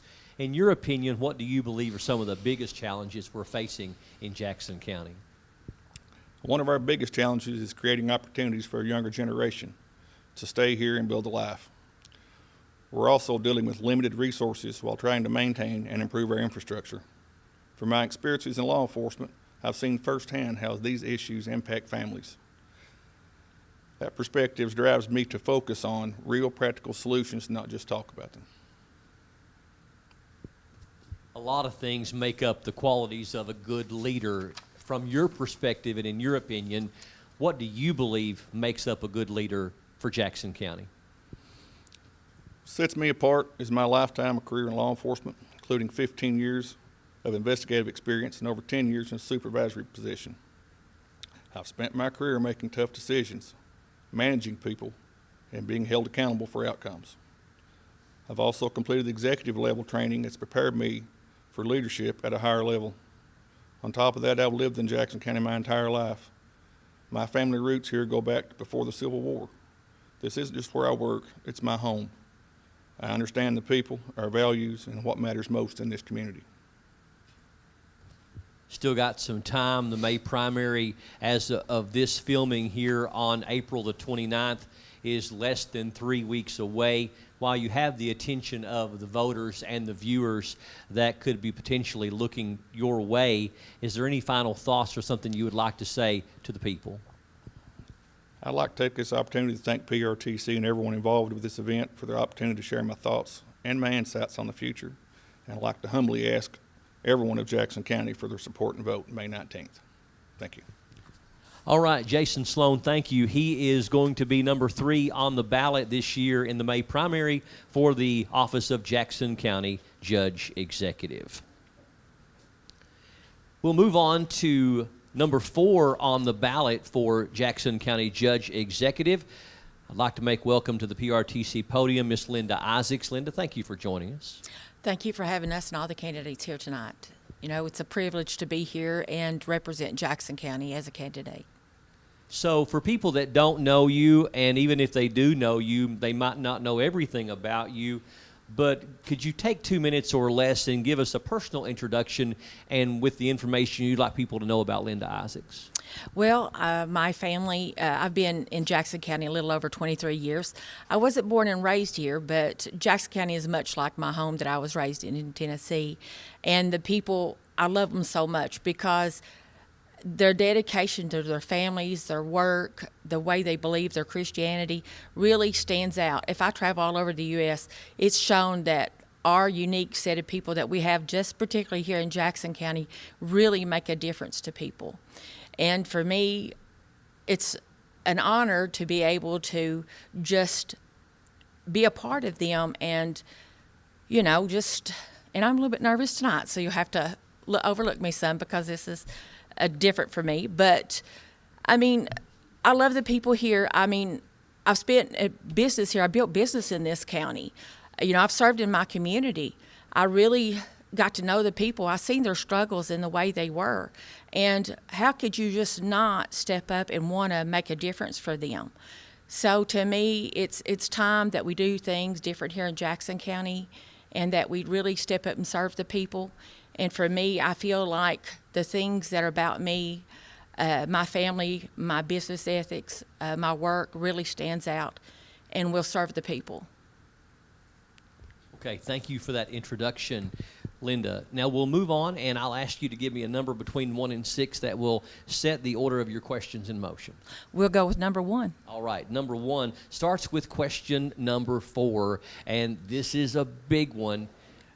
In your opinion, what do you believe are some of the biggest challenges that we're facing that we're going to have to deal with in Jackson County? Well, to me, the biggest things we're facing right now is our financial instability. I mean, if you've studied over the audits that we've failed, it's consistent that the auditor always says there's 12 findings, and that's inadequate controls that we have. There's segregation of inadequate controls for federal awards. And what that does is it puts us at a big jeopardy of losing funding all around. And we have to get that under control. I mean, we have faces where we're not paying our bills. When you walk around the county as a candidate and you talk to these businesses, you don't have a good feeling when they say the county owes you. And we need to change those things. We know that waste management is a major struggle for most of the citizens here in this county, and we have to have a priority of what we need to get done. Moving on to your second question, and that is going to be question number 2. Why did you make the choice to run for the office of Jackson County Judge Executive? You know, having a business in this county showed me how the people were, showed me how they struggle in everyday life. You know, there's really not been any economical development here. So many people have to go outside this county for a job, and they struggle every day. Even the jobs that are here are very minimal pay. So we have to look at ways that we can change those for the people. And we want to build our county up and build it better. And we have to listen to the voice of the people to do that. And, you know, we just have to find ways to work together with the fiscal court, with the citizens in Jackson County, give them a voice so that we know that they're being heard, so that we're bringing the jobs in, and that we can serve the people, and that people want to move in here, they want to stay here, and that they want to raise their families here. And they know that stability-wise that they can do that. We'll move on to question number 5. Linda, in your opinion, what are some of the qualities that make up a good leader that we need in Jackson County? Well, it's something I've talked about on my campaign. It is always accountability. You have to be accountable to the people. You have to be accountable to the fiscal court. You have to be committed to the job that you're doing, and you have to be transparent. You know, we have to gain back the public trust that we've lost in the county, and we need to find the ways to incorporate the people. Even more in meetings, when you make major decisions that are going to affect the people in the county and change things, it's always good to let them have a voice, to open a public meeting up and allow them to put their ideas in. Now, you can't do everybody's ideas, but by listening and giving them a voice, you never know what you can do, and it encourages people to step up. Your next question: here in under 3 weeks, people are going to have a choice to make.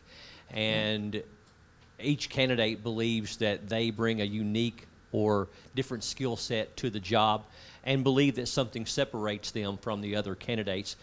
Why do you believe that you are the choice for Judge Executive? Well, over the last 30 years, I've spent building business. You know, when you build business from the ground up, when it becomes from a plan to proposal to introducing it to a company or a bank to gain funding, there's a lot of aspects that goes into that. And you have to learn that in life, in reality, in business, there's people who write paychecks and people who get paychecks.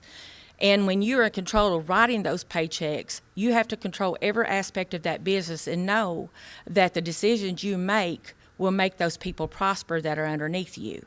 And to me, I mean, over the last 5.5 months, I have studied every aspect of the judge executive position, knowing that what our KRSs are, how they apply to each department, and what falls under the fiscal court authority. Certainly, the job of Jackson County Judge Executive is going to have a lot of tough decisions, and there's going to be scrutiny. There's going to be people that disagree with the decisions that the Judge Executive makes, and you're going to have a lot of people talking to you, expressing their opinions, and they're going to be different. And of course, the internet's going to always have their voice, even an unqualified voice, but they're going to have a voice sometimes. How do you choose the voices to listen to, and how do you make the best choice? Well, I think when you have to make big decisions, then you have to work with your magistrates, and you have to have an understanding of why you're making that decision to begin with. You know, when you make big decisions like that, it's good to have those public meetings where people have input and say. But the overall picture is that you have to do what's best for the county. You're never, ever going to be able to please everybody, but you can sit down with somebody if they're angry or upset and listen to them. A lot of times that solves a lot of things. When somebody's upset, if you just take the time and listen to them, hear them out, even though they may disagree with what you're saying or what the outcome is, they have an understanding that there's a greater picture here that and a bigger purpose that you have to serve. And that's what we really have to do as a fiscal court, as people who serve the county. You have to look at the greater good and what helps the county prosper, whether it's tourism, it's economical, and so many aspects that make up that court entity. You have to make those hard decisions, and you also have to understand that sometimes you do have to say no. Thank you, Linda. If you are elected as the next Jackson County Judge Executive, what are some of the changes that you hope to make for Jackson County? I think that we need to really look at our KRSs and know that those are what govern us, that we need to be following those KRSs. We need to have job descriptions out there. We need to have policies and procedures. You know, just recently I asked for the financial reports from the treasurer from July 1st of 2025 to March 31st of 2026. When I received those documents, this should have been a treasury report that's given at a fiscal court meeting every single time. Instead, I got 6 weeks of payroll reports. That was not even in the realm of what I asked for. And what it was going to do was it was going to give me insight as a candidate of where our financial standings are. So there has to be training for employees, continuing training. I think that you need to work with employees because you can't promise pay raises to people, but what you can do is encourage them to do their job better every day, invest in them with training, show appreciation to them, you know, give back to them, have a dinner for them, you know, award them with, you know, just maybe a T-shirt or something. That can say so much when you're in a county that our funding is very limited, you know, and we can only do so much for so long. And we have to look at ways that serve our county and our people that serves the people that work under us also. Well, you finished exactly at 6 minutes, so got all 6 questions in. Want to thank Linda Issacs. She will be on the ballot number 4 at the May primary on the 19th for Jackson County Judge Executive. Thank you for joining us. Thank you. We have 2 more candidates for the office of Jackson County Judge Executive, and up next it will be number 5 on the ballot. PRTC would like to welcome Paul Hayes to the PRTC podium. Thank you for joining us, Paul. Good evening, and it's nice to be here. So for people that don't know you, or just the people that do know you and you'd like to know more about you so they can make an informed choice coming up at the May primary, give us 2 minutes or less of all about Paul Hayes. All right, thank you. My name is Paul Hayes, and I'm running for the Jackson County Judge Executive because I believe our county deserves experienced and steady leadership focused on results. I'm a native of Jackson County, one of 11 children born to Reverend Ray and Janie Hayes. I'm happy to have my wife of 52 years with me tonight, Delina, and she and Lindsay. She and I have 2 daughters, Mandy Truitt and her husband Tim, and 3 children, and Lindsay Bowling and her husband Jacob and their 3 children, all that were born in Jackson County. Our core values are defined by faith, family, community, and service to others. My experience has prepared me for this position includes years of command roles with KSP. I learned the value of calm decision-making in the face of extreme circumstances. I learned integrity is crucial and accountability is always demanded. As Jackson County Sheriff, I manage budgets, personnel, and countywide operations while building the office from the ground up, making it an effective and respected agency. At Operation Unite, a federally funded task force, I led multi-county operations utilizing investigators from 28 different agencies to address the drug epidemic in eastern Kentucky. As Judge Executive, I will make our county government efficient and responsible, improve services such as maintenance and trash collection, and position our county for growth, all by pursuing various funding opportunities as we carefully manage your tax dollars. I will answer your calls and work with our fiscal court and community leaders to get things done. We certainly face difficulties today, but in the end, I think Jackson County will be defined by how we rise up to meet those challenges. I will work to meet the needs of the elderly, our youth, and the county as a whole, and I'd be honored for your vote. All right, thank you for that introduction, Paul Hayes. Paul, just like the other candidates, I would like for you to give me a number between 1 and 6 to set your order of questions. 5 will be fine. Number 5, and we're going to start with question number 5.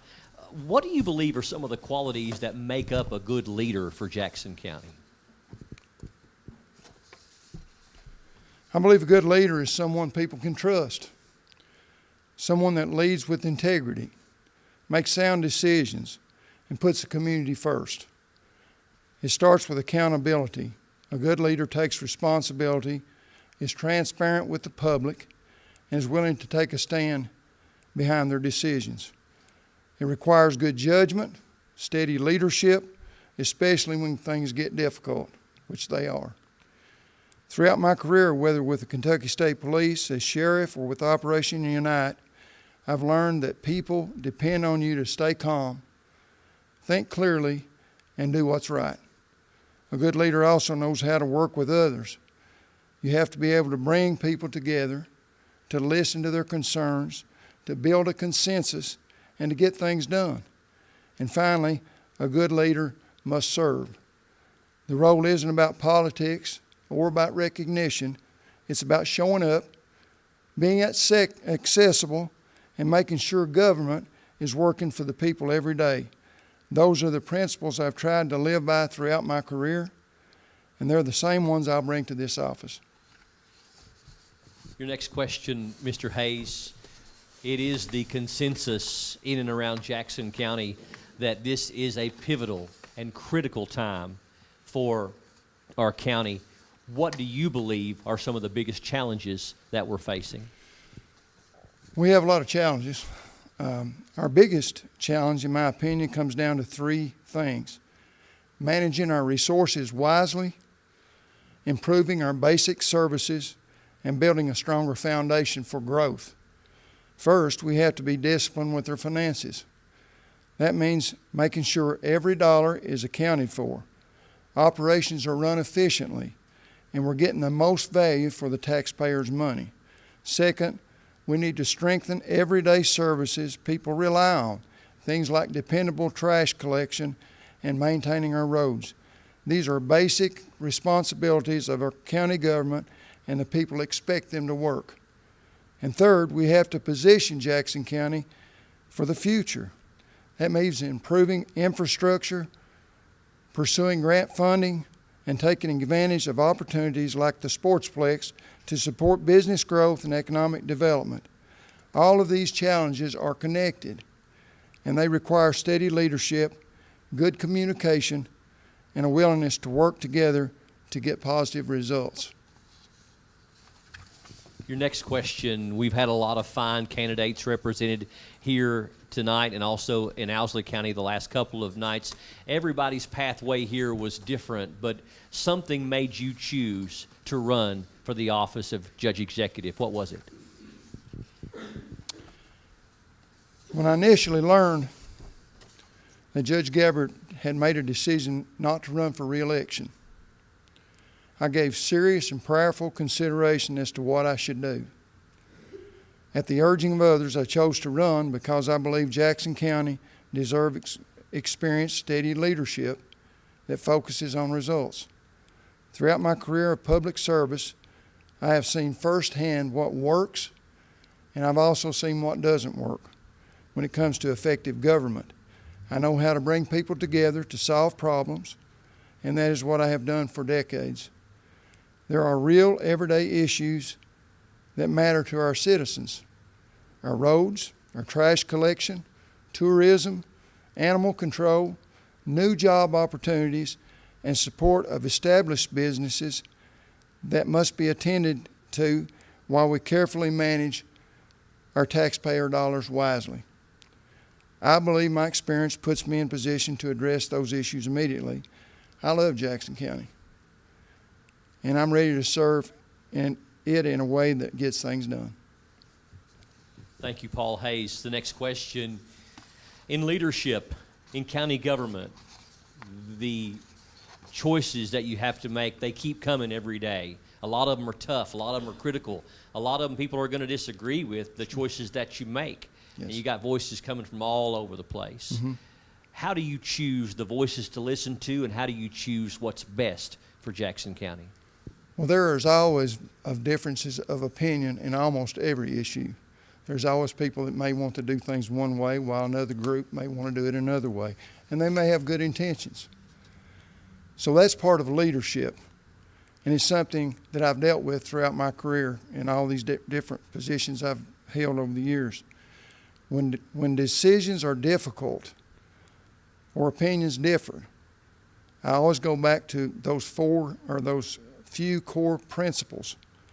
Facts, making sure I'm right in what I'm talking about. Fairness, being sure that what I'm doing is fair for everybody. And what's best for the people in the county as a whole.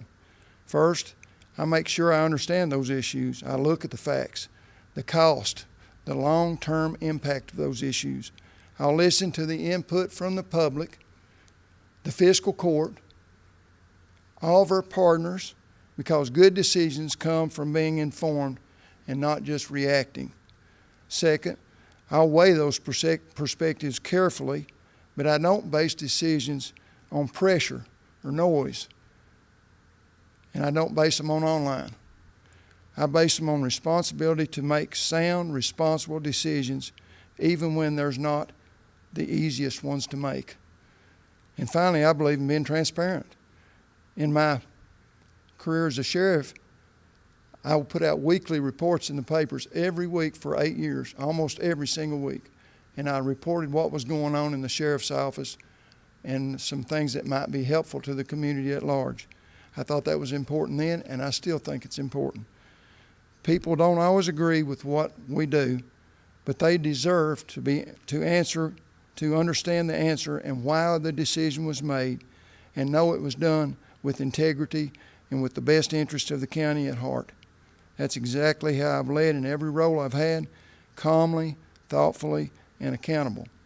And that's how I'll lead as Judge Executive. Down to the final few seconds, want to thank you for your time. Yes, This sir. 6 minutes goes by rather quickly for all the candidates, and we appreciate you all so much. Paul Hayes, he will be the number 5 position on the ballot in the May primary for Jackson County Judge Executive. Thank you, Paul. Thank you, and thank the people who are here tonight. We have one more candidate we want to talk to, and that will be our 6th and final candidate for the position, the office of Jackson County Judge Executive.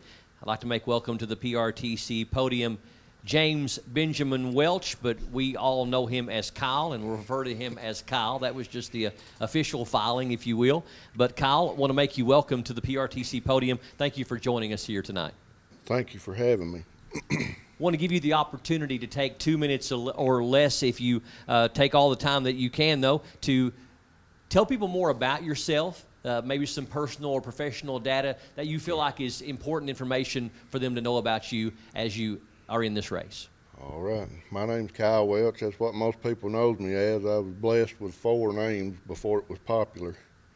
But that's just how it goes when your parents give you names, I guess. But I was born and raised right here in Jackson County. Grew up on 89 South on a dairy farm.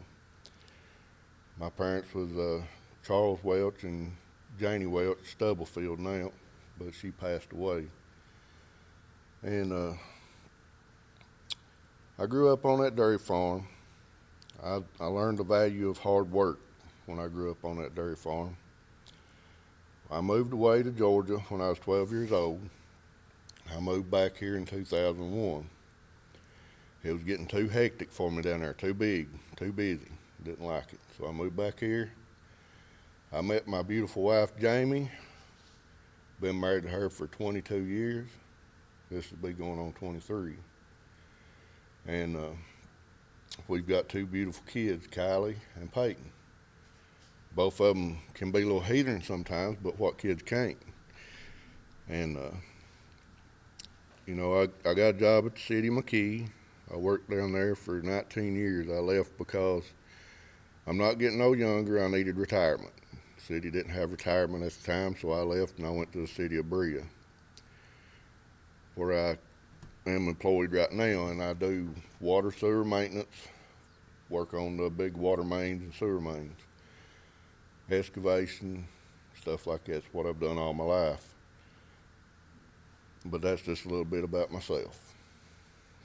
All right, thank you, Kyle Welch. Now, give me a number between 1 and 6, and that'll set the order of your questions in motion. Let's go with 3.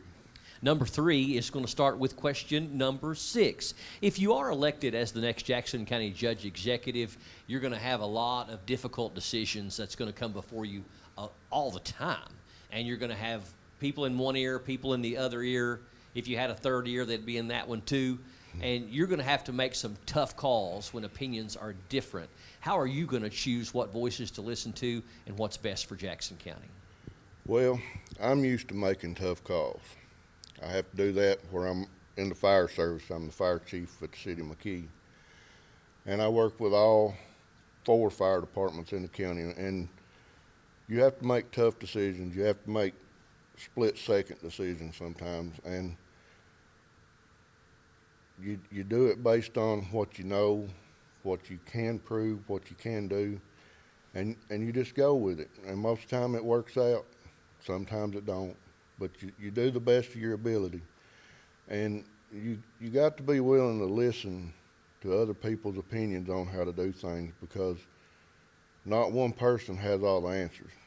And they're never going to have all the answers. That's not how it works. But you have to be able to, in the judge's position, work with your magistrates. You got to be able to work with your community and listen to them and go with what they're requesting. Listen to all their ideas, and then whatever benefits Jackson County the most will be what I will go with. Your next question, in your opinion, why do you believe that you are uniquely or better qualified for the position of Judge Executive more than other candidates? To say I'm better than anybody would be, that's a loaded question. I'm not better than anybody. But I do have a lot of integrity. I like a good challenge, and I'm always willing to learn. I'm a very teachable person. I like to listen, and I like to push myself to do better than what I've ever done. And I wanted to give a shot to the judge's position because I want a county that my kids can grow up in and your kids can grow up in and be proud to call home. And that's what sets me different. Kyle, if you are elected, what changes do you hope to make for Jackson County? Changes I'd like to make for Jackson County, I would like to see some more business move in here. Not big manufacturing or anything like that, more mom and pop stuff. I don't want to see Jackson County explode with business and boom. I just want it, I want it back like it was in the 80s and the 90s, you know, where you could go downtown and get what you need to get through the week or through the year. I mean, you could go to McKee and get whatever you needed. You'd be lucky to find a pair of sweatpants in McKee right now. But I would just like to see it get back to where people can be proud to call Jackson County home. Thank you, Kyle. Your next question, what are some of the qualities that you believe make up the building of a good leader for Jackson County? Qualities that make up the abilities of a good leader. A good leader, in my opinion, is somebody that's willing to listen, somebody that's teachable, somebody that will get in the trench with you and get dirty. I don't like a boss. I've been a boss. I didn't like being a boss, so I made myself a leader. And when I say leader, I get in there and I get dirty with the guys. We get the job done. We push through whatever the obstacle is. We work together. And to be a good leader, you got to be able to work together with your team to make things happen. You touched on it a little bit earlier, but I'd like for you to expand on the reason or reasons that you chose to run for the office of Jackson County Judge Executive. The reason I chose to run for the office of Jackson County Judge Executive, I want to see Jackson County be a better place. I want it to be something that we can be proud of, and like the other candidate said, I don't want us to be on the news for all the negative stuff. I want Jackson County to be like the Kentucky state flag, you know. United we stand, divided we fall. We got to get united in Jackson County. We have to get back united. We got to do away with all the negativity. We got to turn people's frowns upside down, make them back into a smile.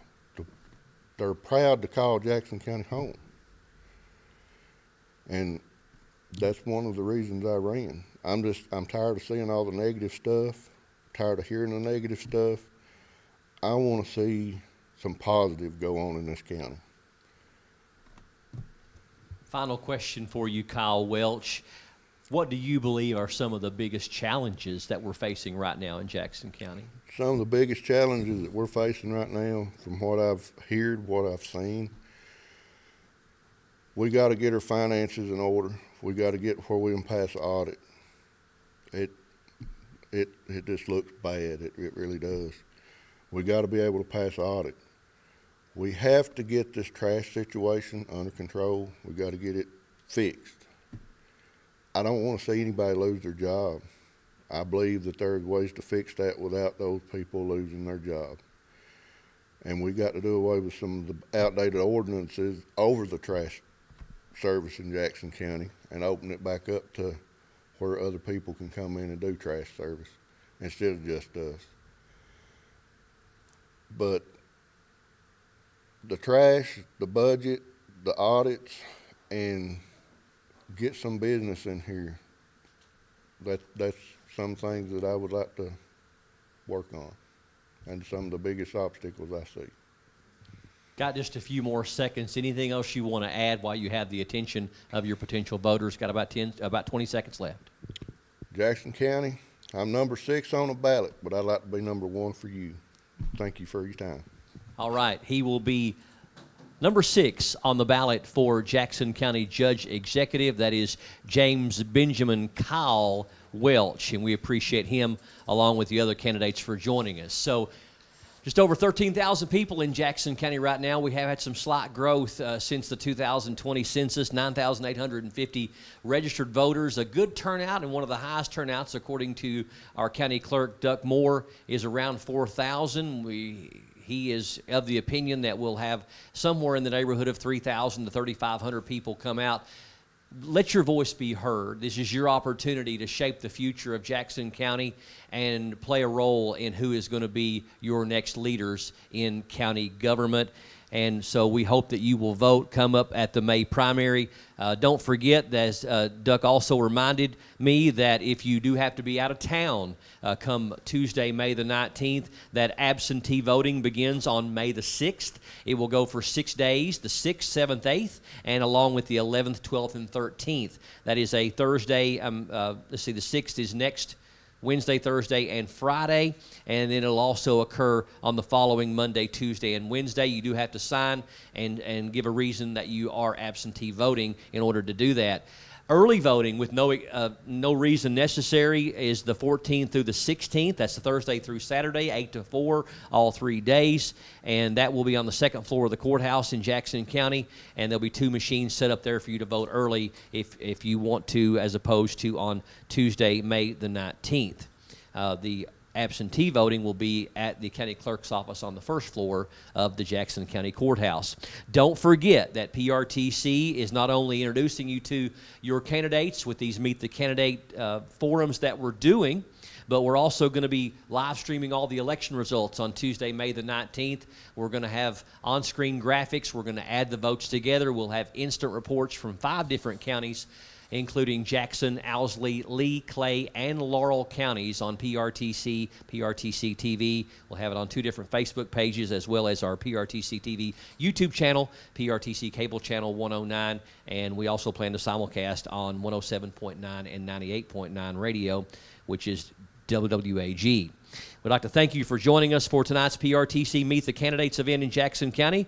Also, a big thank you to the Jackson County Extension Office for allowing us to use their wonderful conference center facility. To the candidates for participating, we appreciate you all so much for coming out and introducing yourself and letting the voters learn more about you.